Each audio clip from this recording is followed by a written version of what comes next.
Motorsport TV Live, brought to you by Motorsport Tickets, the dedicated motorsport experiences provider.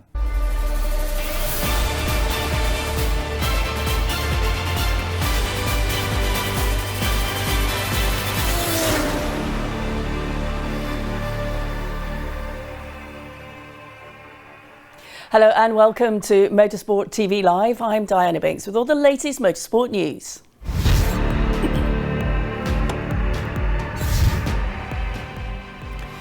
Bottas wins Brazil Sprint after Hamilton was forced to start from the back of the grid. Mazda win at Petit Le Mans while the AXR Cadillac holds on to take the IMSA title. And Will Brown takes his debut win in Supercars as Whincup and Van Gisbergen battle it out behind. All the stories and more coming up here on Motorsport TV Live.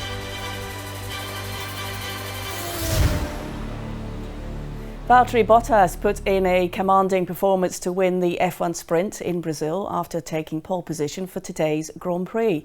Bottas, who started second on the grid alongside Max Verstappen, passed the Dutchman going into turn 1 at the start of the sprint.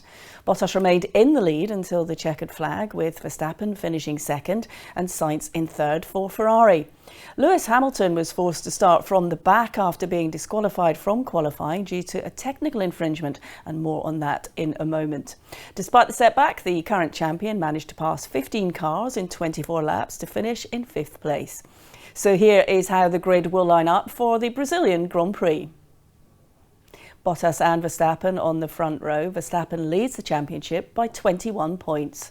Carlos Sainz Jr. lines up third with Sergio Perez in 4th. And on the third row of the grid, we have McLaren's Lando Norris alongside Charles Leclerc. It's an all-French 4th row with Pierre Gasly and Esteban Ocon. Then it's Sebastian Vettel and Lewis Hamilton, who took a grid penalty for an engine change at the start of the weekend. On row 6, it's Daniel Ricciardo and Fernando Alonso in the Alpine. In 13th and 14th, it's Antonio Giovinazzi and Lance Stroll. And AlphaTauri's Yuki Tsunoda and with Nicholas Latifi in 16th. George Russell lines up 17th with Kimi Raikkonen in 18th. And then on the back row, it's Mick Schumacher and Nikita Mazepin. And that's your grid for the Brazilian Grand Prix. As we mentioned, Lewis Hamilton was sent to the back of the grid for Saturday's sprint race at Interlagos after FIA inspections following qualifying on Friday showed the gap between his rear wing elements was 0.2 millimetres too wide when DRS was activated. Speaking on Saturday evening after the sprint, Mercedes team boss Toto Wolff expressed some annoyance about the way that zero tolerance was allowed, despite the team suspecting that the rear wing had been damaged in qualifying. I think how the process went from telling us, discovering that we've marginally failed the test, we are speaking 0.2 of a millimetre, to not allowing this to be fixed like the normal protocol would be, but rather it being reported to the stewards the bullet was out of the gun. The wing was damaged. One side was okay, the middle was okay, the right side was not okay, and that means we actually had a performance disadvantage. Earlier in the day, Max Verstappen was called to see the stewards after a fan video emerged showing him inspecting and touching the rear wing on title rival Hamilton's car after qualifying. Verstappen was joined by Red Bull Sporting Director Jonathan Wheatley for the meeting with the stewards, which lasted less than half an hour. In a subsequent bulletin issued by the FIA, it was confirmed that Verstappen had received a €50,000 fine for breaching Article 2.51 of the International Sporting Code. The stewards added they were fully satisfied Verstappen touching the wing was not the cause of the test failure that saw Lewis Hamilton disqualified from qualifying and therefore had no bearing on that case. So don't go anywhere, we've lots more news from the world of motorsport coming up here on Motorsport TV Live.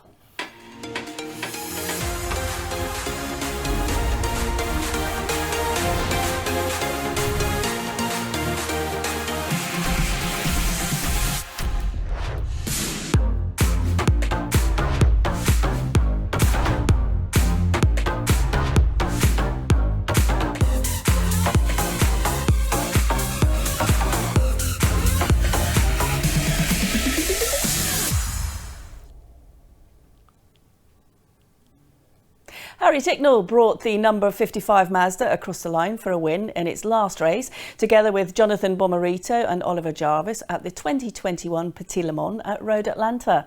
Ticknell pulled off an excellent pass up the inside of the leading Welland Cadillac at turn 8 to take the lead with 22 minutes remaining.